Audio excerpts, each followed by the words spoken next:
Welcome to RealGM Radio. On today's episode, I'll be joined by Keith Parish, one of my favorite guests to have here. You know him from the Grits and Grindz podcast, Fastbreak Breakfast podcast, and he's on here to help me go through the Western Conference. We talk about a bunch of the top teams in the West, the Oklahoma City Thunder, the Denver Nuggets, the Houston Rockets. Can the Rockets really push the Nuggets and the Thunder? Can the Nuggets really push the Thunder? We talk about that. The brewing MVP race between SGA and Jokic, part 2, where Luka Doncic fits into all of that. And we also talk about LeBron and his role on the Lakers after his season debut this week. So we get into all of that. Plus, I get Keith's opinion on what the Memphis Grizzlies should do now and going forward with Ja Morant. Plus, I pitch him a fake trade that he's not a big fan of at first, and then I think I start to convince him towards the end. This is a fun one. You're not going to want to miss it. Let's jump in.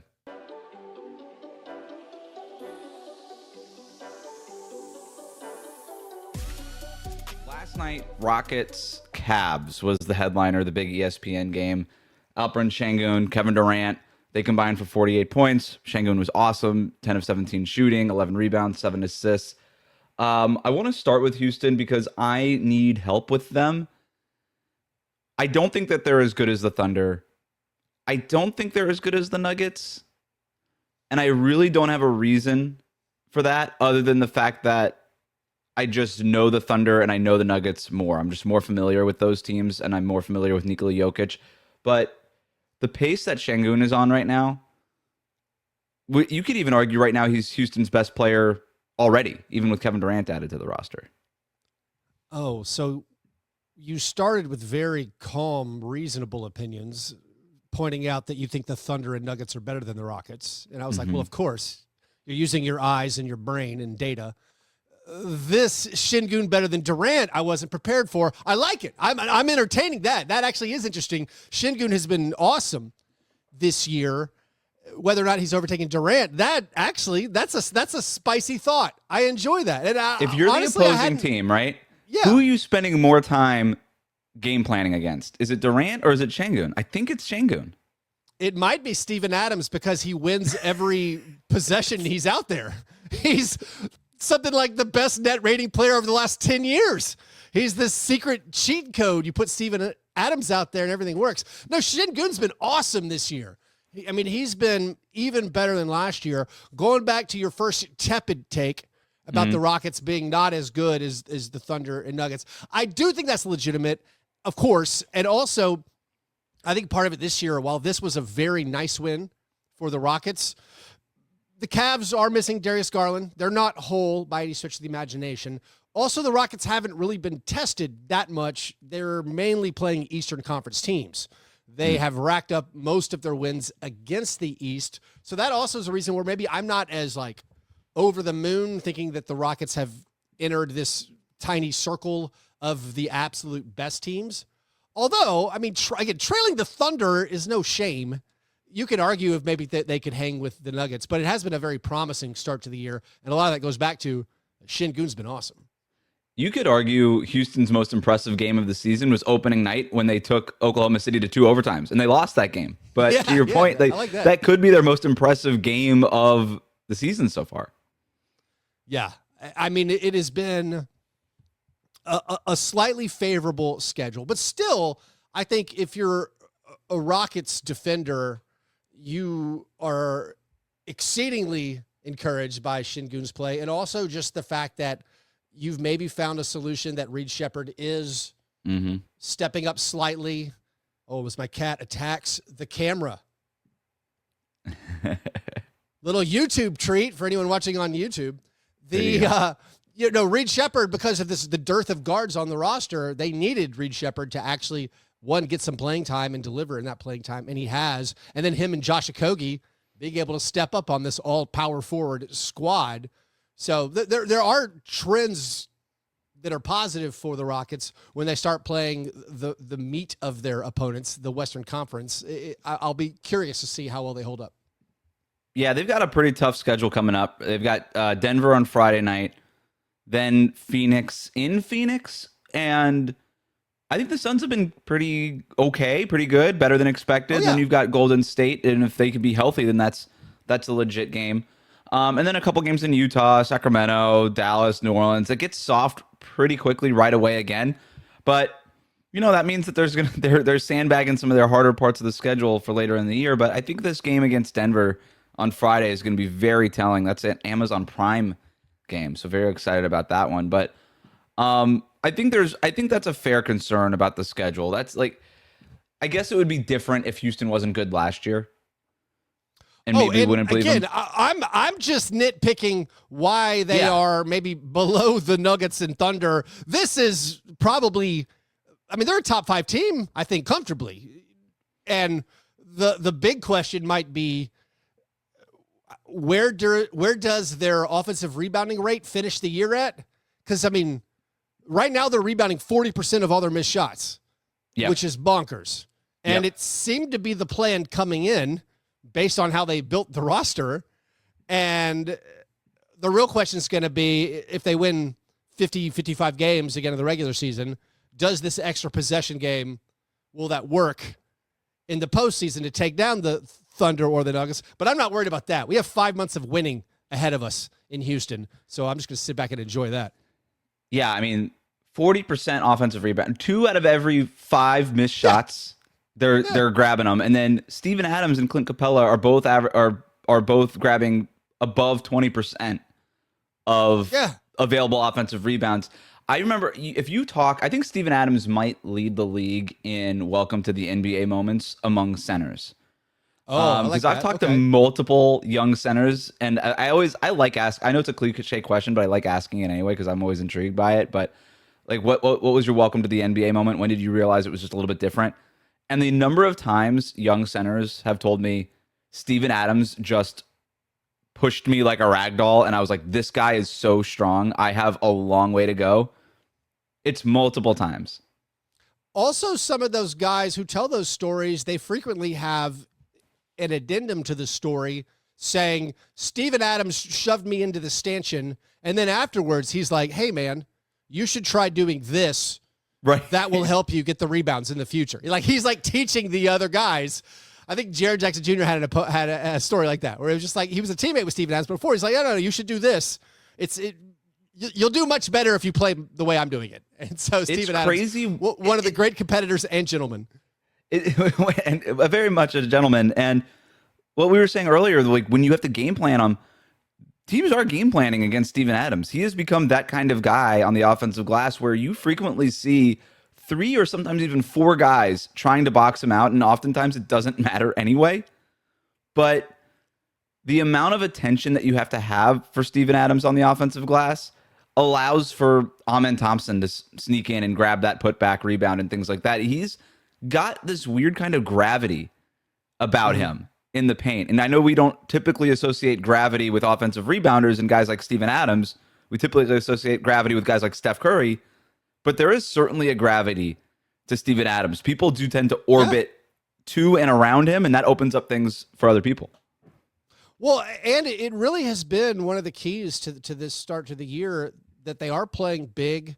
It was actually really interesting against the Cavaliers. They went back to it's not a double big, like the triple big, the quadruple big starting lineup. So Steven Adams starts the year as the starter. Then they switch over to Josh Okogie really quickly. They'd been doing that in recent games. And then with this matchup against the Cavaliers, I'm assuming Ime Udoka said, based on this matchup, let's go back to Steven Adams starting. And all the button pressing is working. Also, I mean, you commend, Amen Thompson has continued to improve, and he's a handful. I think he got 5 steals against the Cavaliers. And then Jabari Smith's playing great as a de facto small forward 2, whatever you want to call it, whatever him and Durant are out there. I mean, the Rockets are one of the joys to watch. For me, something about their brand of abusive basketball, the offensive rebounding, the defense, the weird, unique players, I do find myself watching them a lot.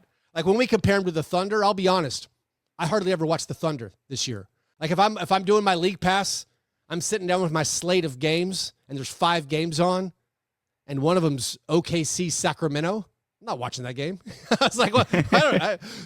I just check, the Thunder won by double digits again. So maybe they're doing something that I'm missing. But yeah, I am watching a lot of Houston because they're a lot of fun right now. There's a pleasant simplicity to watching Houston. You don't have to think about it too much, right? Like I think about a team like the Indiana Pacers last year with Halliburton and Carlisle and everything that they were putting together. And just every night it was some sort of new wrinkle to their game plan. And that was really intriguing as a basketball nerd, where you're like, oh, wow, like this is really interesting what they're doing over here defensively and what they're doing offensively and all the off-ball movement and the cut, whatever. You don't have to think about it. When you put Houston on, pour yourself a glass of wine, get a glass of whiskey, whatever it is, and just sit back and relax. Because there's no... Hey, you got two hands. There's nothing to overthink. And there's a beauty in that, right? Hey, we're going to put the shot up, and if that doesn't go in, we're going to try like hell to get the offensive rebound, and we're probably going to get it. 4 out of 10 times, we're going to get it, and we're just going to score that way instead. You could argue that their best offense is missing shots. And I guess... So they're number 1 in offensive rating as of Thursday morning when we're recording this, and I don't think they're the number 1 offense in the league. But I think they'll end up being... I had them top 10, I think, in my preseason predictions when I do an episode and kind of trying to predict the offensive ratings at the end of the year. I think I had them top 10. I'll have to double check that. They might end up being top 5 or 6 when it's all said and done. And going back to the simplicity thing, it's just, hey, we were pretty good at this offensive rebounding thing. We didn't really have a guy who could make half-court shots. We added Kevin Durant. He's really good at making half-court shots. They're really low in three-point makes. They're not a great three-point shooting team, obviously, but it's just between the offensive rebounds and Kevin Durant, 1 + 1 = 2, and 2 is best offensive rating in the league right now. Right, and that, again, I think boils down to the huge question for Houston, if you want to ignore, although regular season winning is going to be, does that extra possession game work in the postseason? I mean, it worked for the Thunder. The Thunder, while I'm not watching their games, looking at their stats, and then you think about the finals last year, they're not making three-pointers, yet they're still crushing everybody. And so maybe the Rockets, while the Rockets do make all their three-pointers so far this year, I think they're number 1 in three-point percentage, or they're very high in three-point percentage. They're not taking very many of them.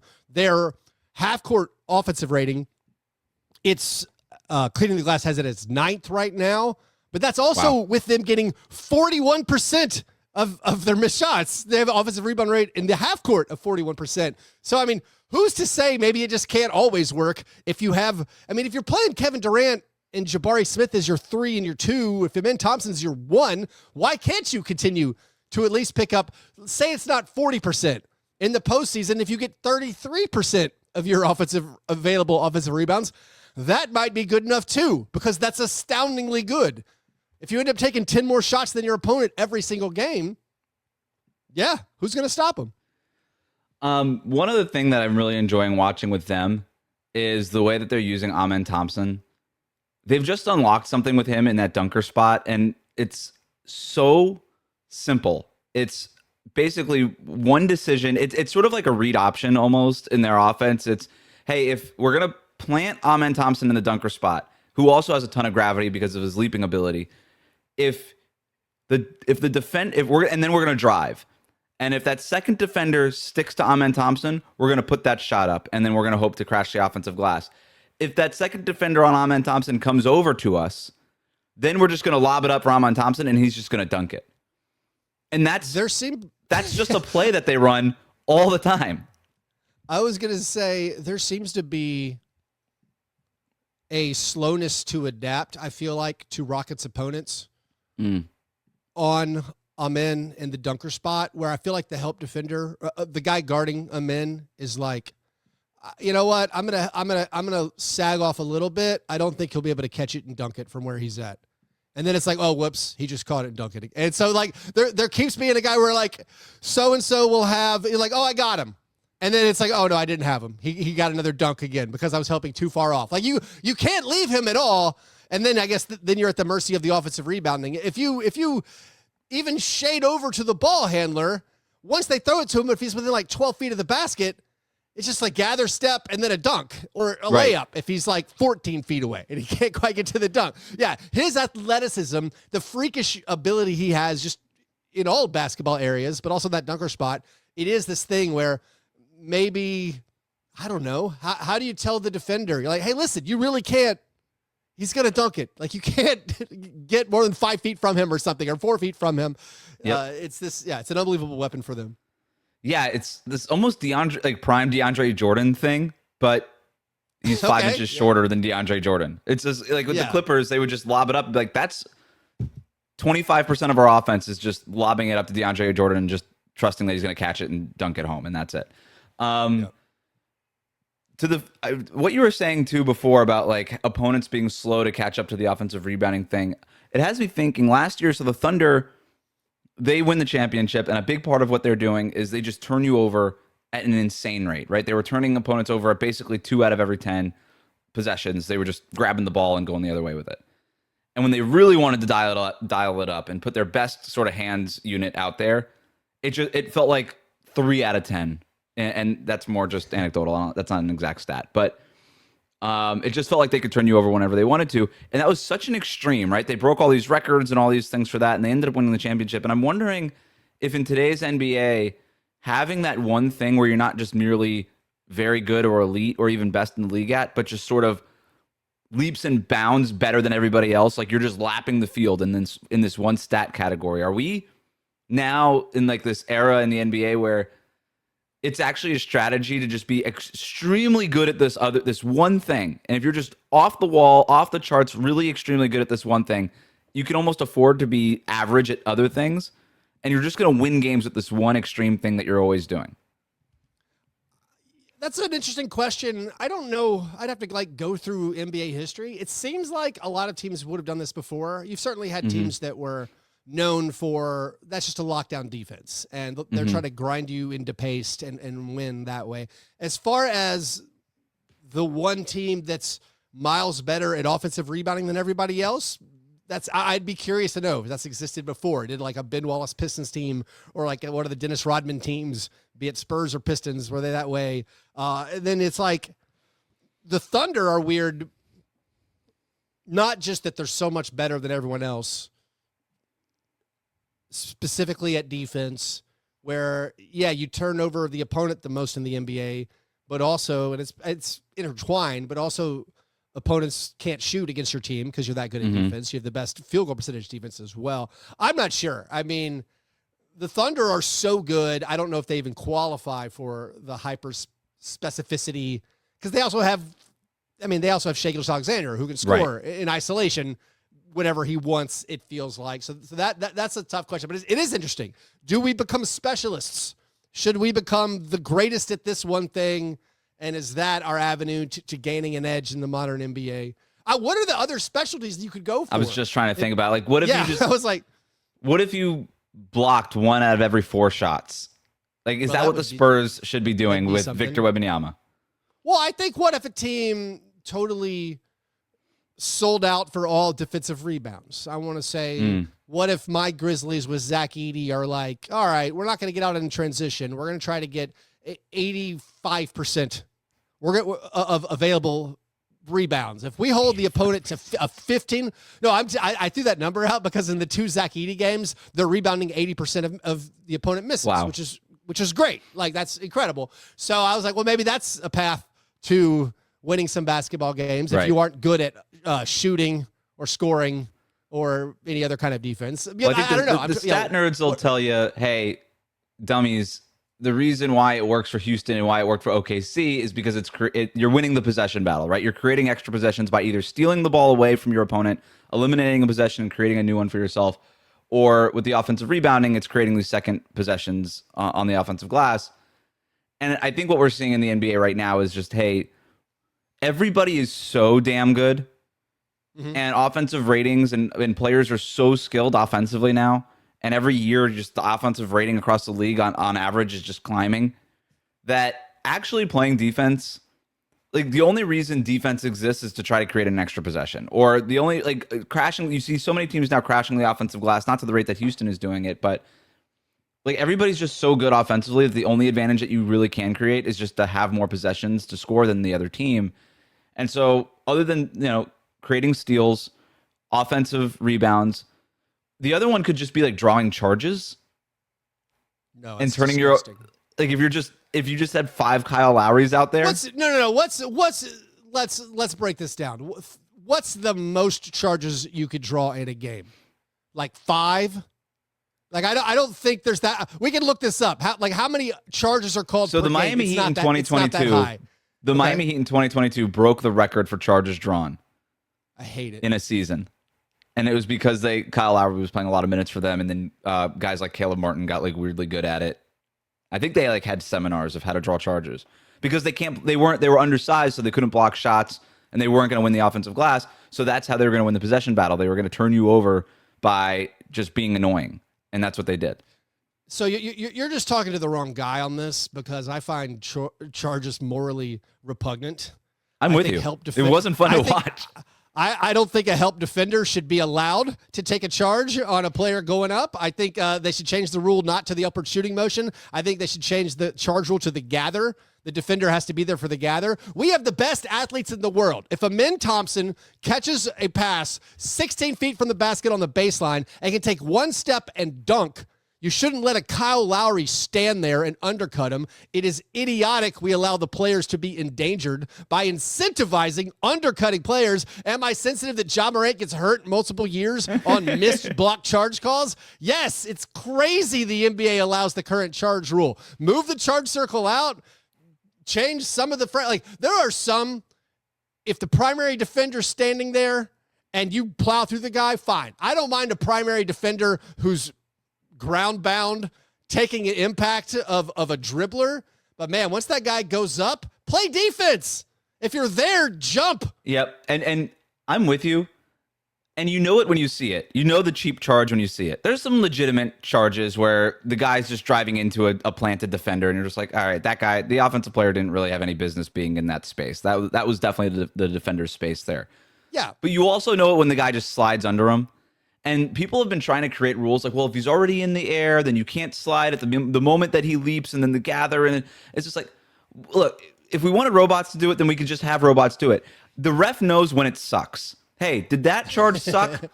Then don't call it. Don't reward them for it. Like, let's be humans. Use your brain. I didn't mean to get you off on one of my pet passion projects. No, that's what we're here for. I do think legitimately you have this rule where you watch it where the player has started upward shooting motion, and there are times where the player has decided he's going to go and try to score, and the defender can actually beat him to the spot, but like there's no turning back. There's no turning back for the offensive player, and the fact that this is part of the game, and it's like, oh, it's either if it's an illegal play, it's just 2 free throws. Like I would be for getting rid of flagrant fouls. I think missed charges, that should be a flagrant foul. It's way more dangerous than undercutting a jump shooter, in my opinion.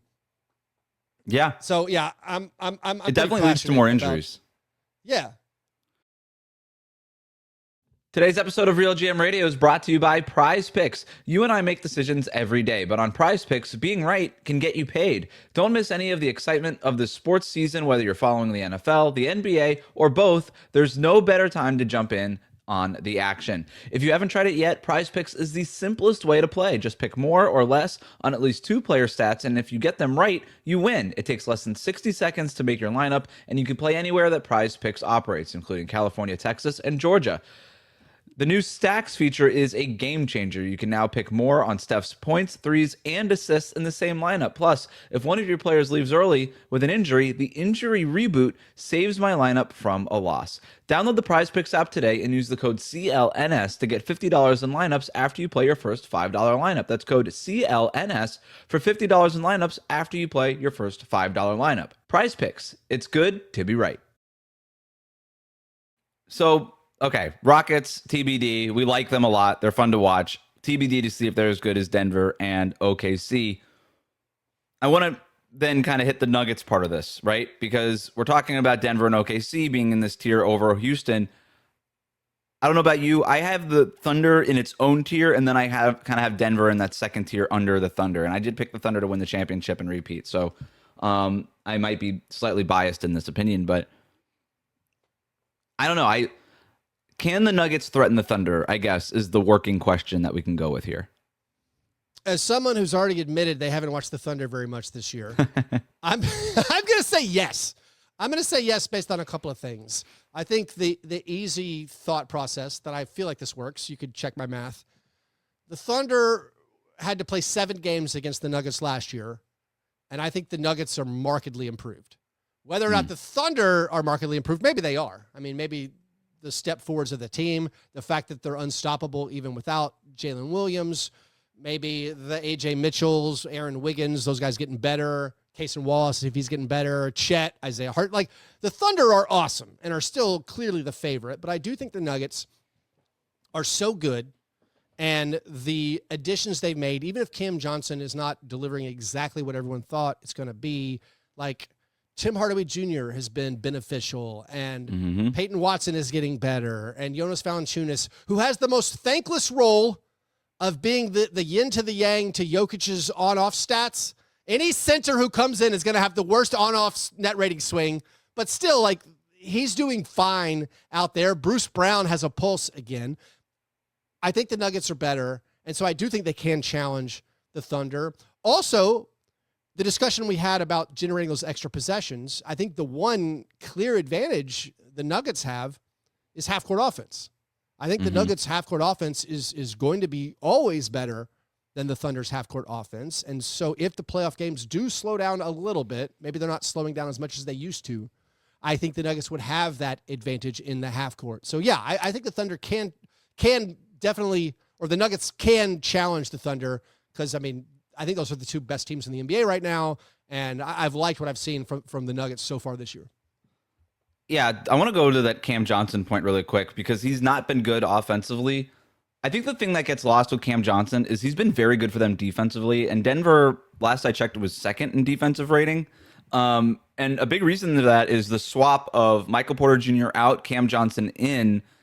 I haven't updated the stats after last night's game, and they started this weird lineup with Zeke Naji starting, and he was like a minus 25 in 25 minutes or something. He was, and they were trying to match up with the Pelicans. I'm like, why are you matching up with the team that fired their coach a couple days ago? Like, you're the Denver Nuggets. You don't have to match up with them. Make them match up with you. Whatever. I don't think that they will do that or should do that again. We'll see. But the difference in defensive rating with Cam Johnson on-off stats and all this stuff is basically it's almost 4 points per 100 possessions different that Denver is better having done the Cam Johnson swap. And in defensive rating terms, that's huge. I mean, that's literally going from literally going from like an average defense last year to one of the best defenses this year. And I thought he's had a tremendous impact defensively for them because he's just not this target that you can go at where I think opponents just figured out with Michael Porter Jr., if we can kind of just get him to stand upright, we can blow by him pretty much every time.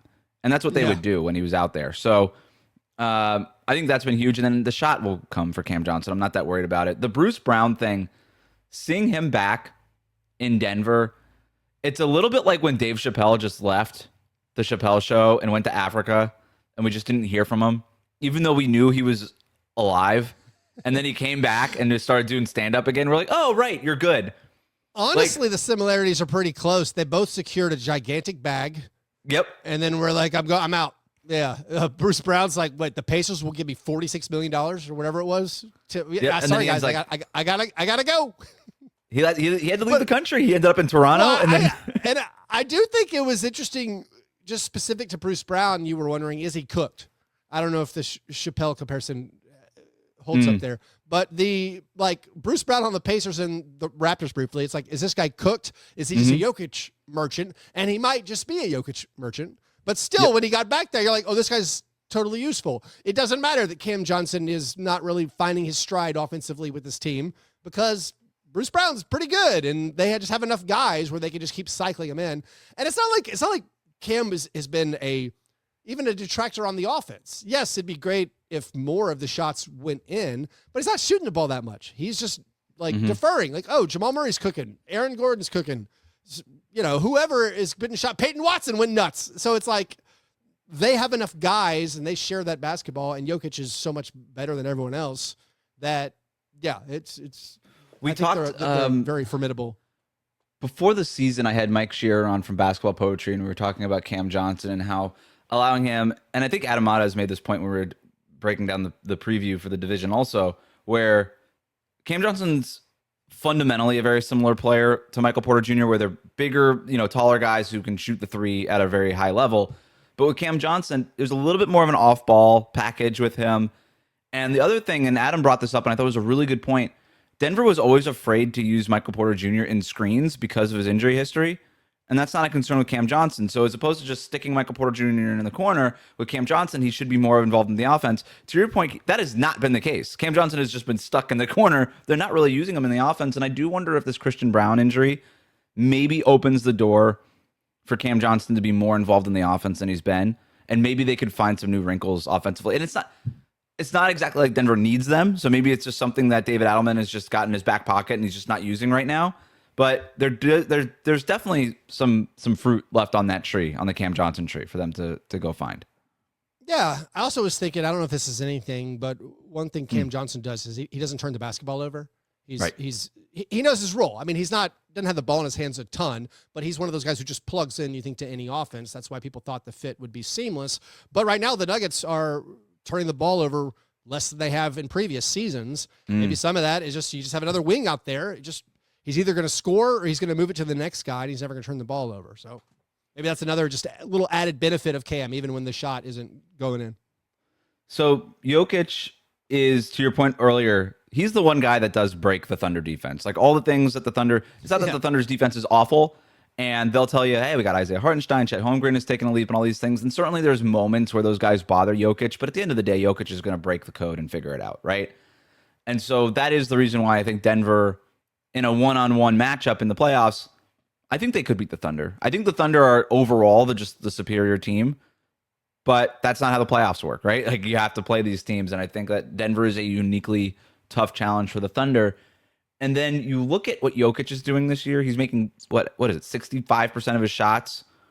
Yeah. It just seems like he's walking into these the game always seemed easy for him, or it has for a long time now. It seems even easier now, and I can't figure out how this guy keeps getting better. I mean, it just feels like every year we say with this guy, he's having his best season again. Like he's won multiple MVPs and he's still having his best year. And now I think we also have to have that conversation with Shai, because Shai's having his best season ever after winning the MVP last year and being on MVP balance the year before that.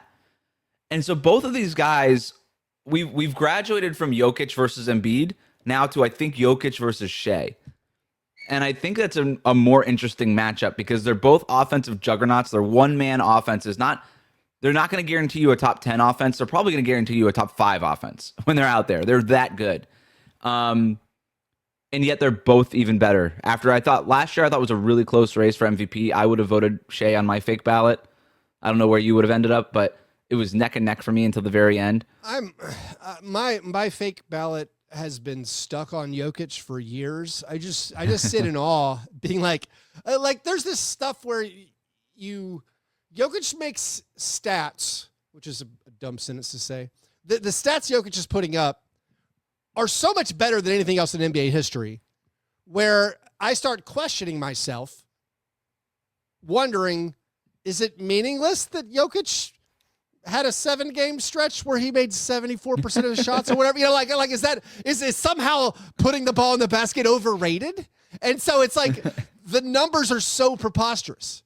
Like last year, where it's like the guy was, he was something, I can't remember the exact stat. He was like top 3 in points, rebounds, and assists, and that never happened before.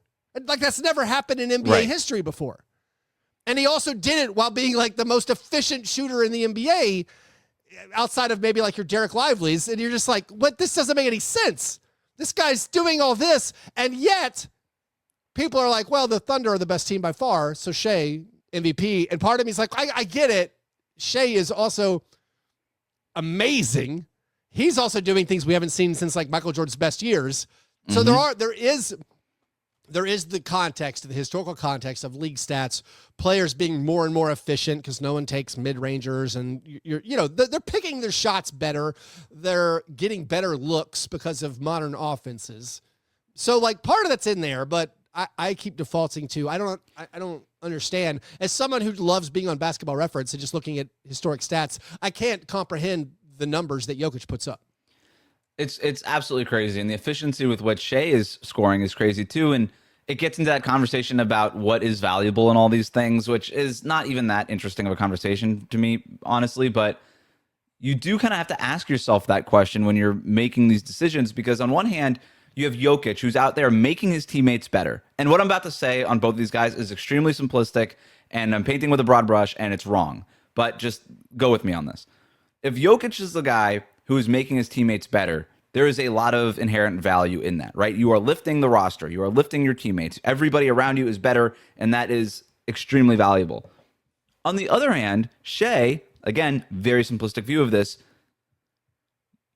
it doesn't matter if he makes his teammates. He doesn't have to. You just throw the ball to him, and you're going to score. So why do you need the teammates to be better? You just, hey, everybody else could focus on being great defenders and doing all the other things that we want to do as part of our identity. And then for offense, we just give you the ball. And that's the number 2 offense in the league last year.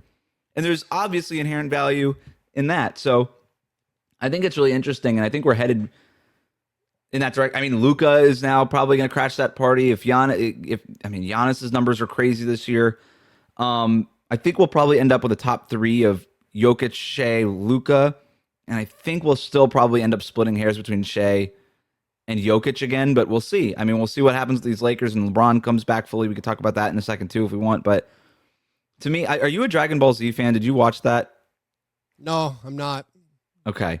So, but you're aware of like Goku and like Super Saiyan and that kind of thing? Okay, that's like pop culture stuff. So, in every Dragon Ball Z battle, it always followed the same formula where Goku would like fight the enemy person, and they would fight and they would fight and they would fight. And then like 2 episodes later during the fight, because these fights would last like 6 episodes, it felt like. Goku would go Super Saiyan, and then the enemy would go like whatever their version of Super Saiyan would be. And I always found myself asking, like, why didn't you do that when you started the fight?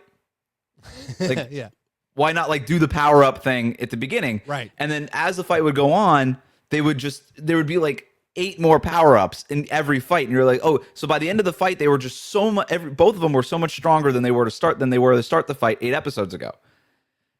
I think that's kind of what's going on with Shai and Jokic right now. Okay, is that they're in this locked battle for MVP year over year right now, and they just keep getting stronger. And I don't know that they're bringing the best out of each other, but it kind of feels that way, and it's kind of fun to frame the battle that way. I like this. So Jokic is saying Shai score 1.33 points per shot attempt. And he's like, oh, what if I score 1.48 points per shot attempt? And the rest of us are like, dude, why weren't you shooting 1.48 points per shot attempt 4 years ago? Why were you beating around the bush if this was in there? Right. Why doesn't Superman win every fight in a split second? It feels like they are just flipping a switch, though, and it was like, yep, I'm just going to be even better than I was last year. They make it look so easy. Lakers, what if LeBron I assisted on 49% of my opponent's field goal attempts? That's what Jokic is doing right now. They just keep getting better. They keep getting better. LeBron comes back to the Lakers the other day. Lowest usage rate he's ever had in a game his entire career. Fewest amount of shots he's ever had in a game that he finished. I don't, call me crazy, Keith, I don't think that's going to hold, but I am interested to see what his new role with the Lakers is and whether or not, like, with Luka playing at this MVP level, like, if LeBron comes back, like, what do you think is the optimal role for LeBron on a Lakers team that can win a lot of games while also setting up Luka to remain in this MVP conversation? It's a tricky task, I feel like, to figure out what that optimal role is. I think baseline, my kind of joke response is his role is just be better than Jared Vanderbilt was. He just has to, all he has to do is be better than that. It seems like a great luxury to have him come in and be this, just maybe a primary distributor.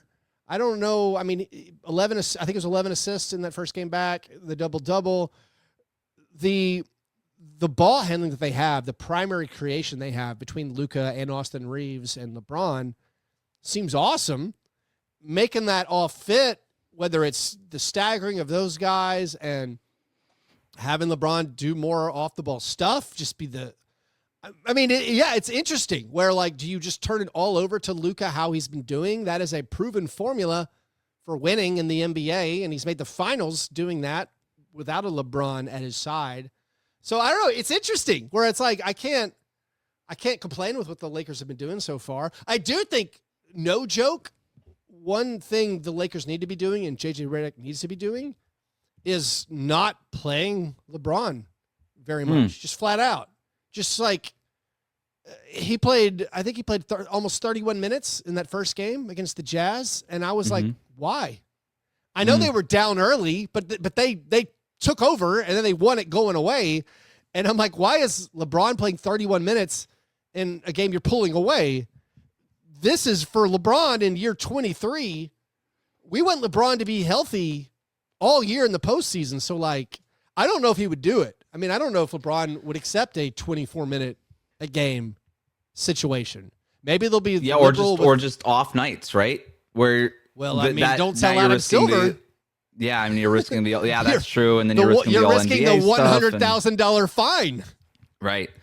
No, I think you're right. Maybe you reduce the minutes because LeBron's been banged up in the playoffs the last couple of years, and you just wonder with a fresh LeBron what the difference could be. I think the simplest version of this, yes, is he better Jared Vanderbilt is a great way. He's also, okay, when Luka's off the court, he's the quarterback of the offense. All right, boom. Right. Like the numbers with Luka off the court were bad for the Lakers. They were so good with Luka on the court that it pretty much didn't matter, but they're like 10th or 11th right now in offensive rating, and that's only because the minutes without Luka. Now, if you add LeBron to the minutes without Luka, and now he's lifting those minutes, I think this could be one of the top 3 offenses in the league this year between LeBron and Luka quarterbacking that thing. What I want to see with LeBron when he's on the floor with Luka, though, because I thought it was a little clunky between those guys, and I'm going to give it time, obviously. Like it's just they've obviously played together last year, but it just feels different this year. And then the Austin Reeves part of it is a whole other wrinkle that you have to consider. But I kind of want to see LeBron just thrive with off-ball cuts, and I think there's a real opportunity in transition. Like if Luka is grabbing that rebound and LeBron is just sprinting up the floor and he's able to just get him with that hit-ahead pass, LeBron in transition is still a nightmare in a way that Luka's not, in a way that Reeves is not. And he's the best on the team still at that transition stuff. And there was a lot of good moments in that Utah game where you had LeBron in transition, either finding guys who were trailing or just finishing the play himself or whatever it was. I think there's going to be a lot more opportunities for LeBron to be the receiver in transition than there was in the past. Like, could he be the Travis Kelce of this team? Where it's just, hey, play the seams, play the middle of the field. We kind of need you to just dominate this area with your size and your skill. And Luka's the quarterback. He's going to find you. I do actually like that a lot. The idea of LeBron as the leak out guy. Because, I mean, we all know, according to him, he had those football skills that he could have gone pro easily. Could have been maybe the best NFL tight end ever. But the idea of him running out and just getting Luka to push the ball. Luka not known for pushing the pace, but has done it. Leak out. Yeah, but just to hit those hit aheads. Also, LeBron, when he gets those defensive rebounds, he will push the pace. So maybe he has that role. I mean, it feels like an incredible luxury for a Lakers team that's having a great start to the year of just trying to integrate LeBron back in. And it's just, I mean, they've gotten some solid play from their bench, and they have benefited from pretty solid health outside of LeBron, getting guys who maybe notoriously have been injured a bit. Jared Vanderbilt or Marcus Smart or Jake LaRavia, those guys have been healthy and available, so that they have that nice depth. And then, being able to incorporate maybe the greatest player of all time into this and just have him be, I don't know if it's more deferential, if it's operating maybe a little in the dunker spot, Thompson style, moving without the ball. Yeah. It seems like an incredible luxury where maybe even opposing defenses are like, well, Luka's number 1 on the scouting chart. Maybe Austin Reeves is number 2. And then LeBron can get this sneaky, these triple doubles, the Russell Westbrook 18, 14, and 14 style triple doubles some nights. I like that. I compared LeBron to Russell Westbrook on the Kings. LeBron, if he's, according to Keith, just be better Jared Vanderbilt and better Russell Westbrook. That's saying the bar's pretty low, and I feel like he clears it easily. So I say be optimistic, Lakers fans. Like, better Derek Jones Jr. on that 2024 Dallas Mavericks team. Yeah, just LeBron is the lob threat. One of the complaints I feel like about the Lakers roster is where are the Derek Lively, Daniel Gafford, Maxi Kleber's not getting up anymore. DeAndre Ayton, not really the above the rim guy that he Jackson Hayes is really it, with Chris right? Paul. And that's right. and LeBron, be better than Jackson Hayes. be better than Jackson Hayes. The bar's low for LeBron at this point. Speaking of low bars, what should the Grizzlies do? Oh, in what sense, Wes? Just life. Just what is this season? What is happening in Memphis? Like, what do we do here? I mean, I think if they were, I've said this before, I think if they were in the East, they'd be hovering around 500. I really believe if they'd played maybe a slightly easier schedule, it wouldn't be as dire. Of course, Zach Edey just came back. They haven't had Ty Jerome or Scottie Pippen Jr. all year. Ja Morant is now hurt and was sulking on the court and not playing very hard. So that has led to them having a bad record. The good news is they're chasing the Jazz for the 10th seed. I think they can catch the Jazz. I think when the season started, the goal was basically probably play in. So I don't think they should do much. There's no pull the plug. I don't think that makes any sense necessarily for the Grizzlies. Are you upset with where it is? Like, what's the feeling in Memphis here? Like, okay, because the way I've been thinking about it is, it wasn't that long ago that you had a thing that worked. Taylor Jenkins as the head coach, Ja Morant, Jaren Jackson Jr., and Desmond Bane. Those three guys won a lot of games. I understand the theory of moving on from Desmond Bane, considering what what you got back in terms of a package and the fact that with the second apron, you kind of have to plan for it. But it feels like the drop-off shouldn't have been this by losing Desmond Bane. Not to say anything. Bane's a good player, obviously, but this feels like a very different vibe shift right now that's been going on. And then you fire Jenkins. You got Thomas Isolo, who's not a proven head coach and still not a proven head coach. I don't know. It just felt like they could have just not done any of this and still been a very good basketball team. I think there's a paper trail of lots of things they could have done differently. The upset level that I have is definitely based on the past promise, the proof of concept that they could win a bunch of basketball games with Ja Morant, with Desmond Bane, and with Jaren Jackson Jr. I think the decisions they made, some of them I think were financially motivated. I think some of them were motivated on locking up Jaren Jackson Jr. Because of his contract situation specifically, they had to clear cap space to give him an extension. I don't know if that was the primary motivating factor between maybe 2 seasons of roster moves. It looks like it to me, because otherwise I felt like some of the roster moves were inexplicable. It looked like the Grizzlies were headed to being a tax team because they were going to pay Jaren, they were going to pay Desmond Bane, they're going to pay Ja Morant. And so you're like, oh, well, good. They've amassed these other mid-tier salaries, your Marcus Smart salary, your Brandon Clark salary. And it's like, well, then so they're going to be a tax team. And then they didn't. And then they didn't make moves around the edges. They like salaried up to guys to keep Luke Kennard. And you're like, how does that make you any better? And they moved on from Dylan Brooks and didn't replace him. And they moved on from Steven Adams and didn't really replace him. And they did through the draft. And so you're like, oh, are they trying to moneyball this with like hope Zach Edey and Jalen Wells can be better than Dylan Brooks and Steven Adams were? So for me, I'm like, we're not getting any better. Why aren't we getting any better? And then they salaried up to Marcus Smart and they got rid of Jake LaRavia. And I'm like, well, this doesn't make any sense. You keep making your team worse. Is this just because they're scared Jaren's going to walk? Well, then they got the Jaren deal done, but now they're much worse because of injuries, because of no Zach Edey and no Brandon Clark and no Ty Jerome. And also the whole time Ja Morant is not getting better at basketball. So that's another thing that maybe they couldn't control. That was outside of their control. So I do feel frustration where it seemed like they did not go all in the past couple of years to try to build around Desmond Bane, Jaren Jackson Jr., and Ja Morant. They explained the Bane trade as they're too far away. They couldn't win with those guys, except that is like flying in the face of fact. They did win with those guys, and they were always very, very good with those players. I think the thought was we can't win while paying all 3 of these guys because we're like, so that part is frustrating. And now they have just Jaren. There is some talk nationally about like, oh, well, maybe you should trade Jaren Jackson Jr. if you get a Desmond Bane haul for him. For me, that's like, well, where are you going? I still don't get, like, Jaren is still very young. He's a 2-time All-Star, a Defensive Player of the Year.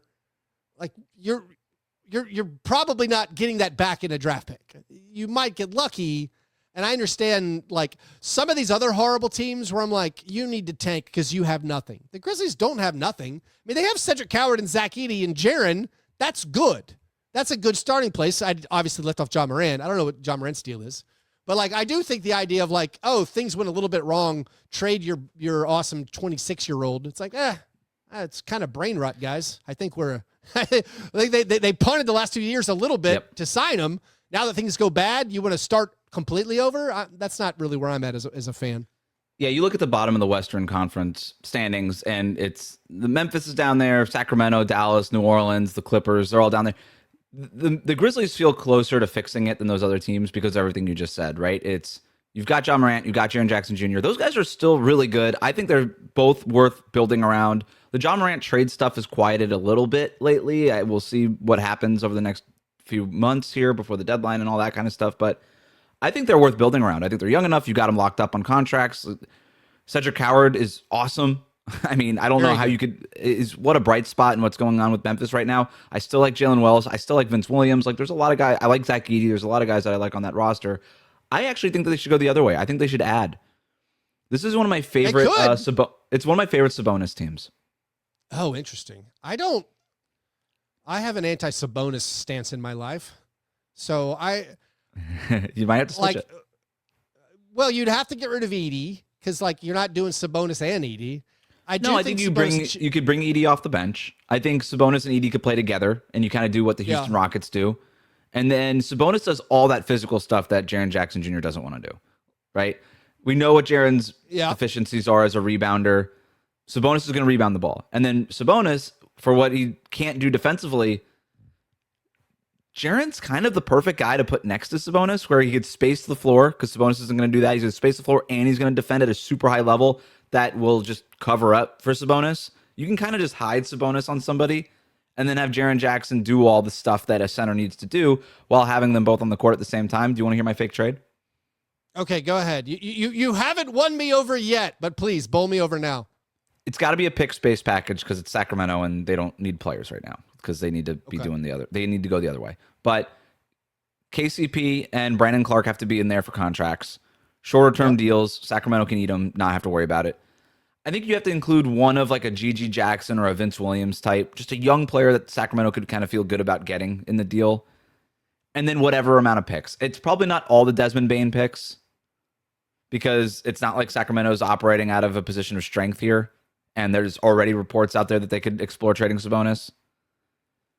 But is it like 2 firsts and a swap or something like that? But I think that's worth it for Memphis because I'm keeping Edey, I'm keeping Coward, Jaren Jackson's young, John Morant's young. Like, why do I really need all these picks? If it's 2 picks and a swap or 3 firsts and you're getting off of some of these salaries and you're adding an all-star guy like Sabonis, I kind of love that for them. Okay, so your trade proposal disgusts me. However, even if I was into it, even if I was like, oh yeah, Sabonis is the perfect fit with Jaren, I don't understand why the Grizzlies would essentially swap Desmond Bane for Domantas Sabonis. They still have the same salary issues. You're going to pay Sabonis $45 million the next 2 years. You're going to have 3 guys making, $130 million? Sabonis is good. And I think Sabonis is a better player than Desmond Bane. If you told me at the end of last season we could trade Desmond Bane for Domantas Sabonis, I would have said yes.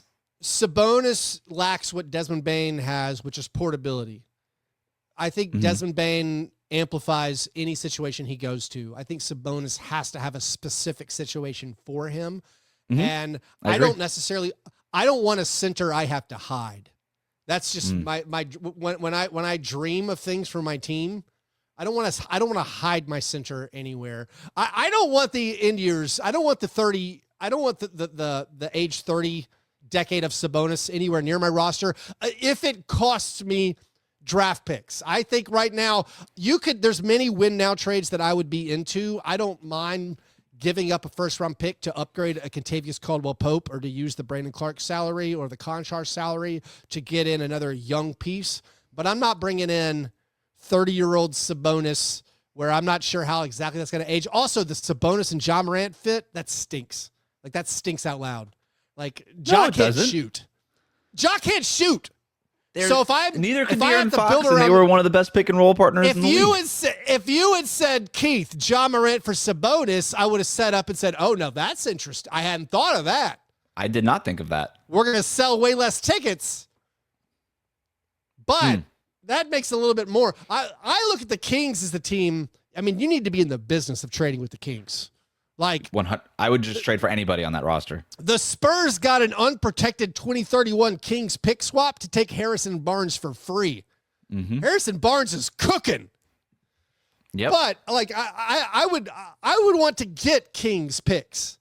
I would think more about how do I get Kings picks. I'm not giving them any of my picks, and I'm especially not bringing in DeMontis. No, I can't do that. Right now, I'm more like things aren't great. And when you mention those other Western Conference squads, the Pelicans, the Mavericks, the Clippers, the Kings, those situations are bleak. The Grizzlies situation is not bleak. It's only sad when you use the context of where they were. It's only sad when you're like, how did you come from in 2022 being one of the best teams in the league and having cap space and a bunch of extra first round picks, and your whole team was under 23 years old? It's sad in that context. In a vacuum, no. You have Jaren, you have Ja, you have Cedric Coward, you have Zach Edey, and you're +2 on first round picks going forward. Like, you're set up well for the future. It's only upsetting when you consider where they came from. Keith, I know you got to go. I appreciate the time, man. We didn't get to the other axis of misery teams here, but we could have dove into them, but a lot of good stuff on the Memphis Grizzlies. I still like Sabonis as a fit. You don't. We'll see what happens. Thanks so much for jumping on, man. Appreciate it. Thanks, Wes.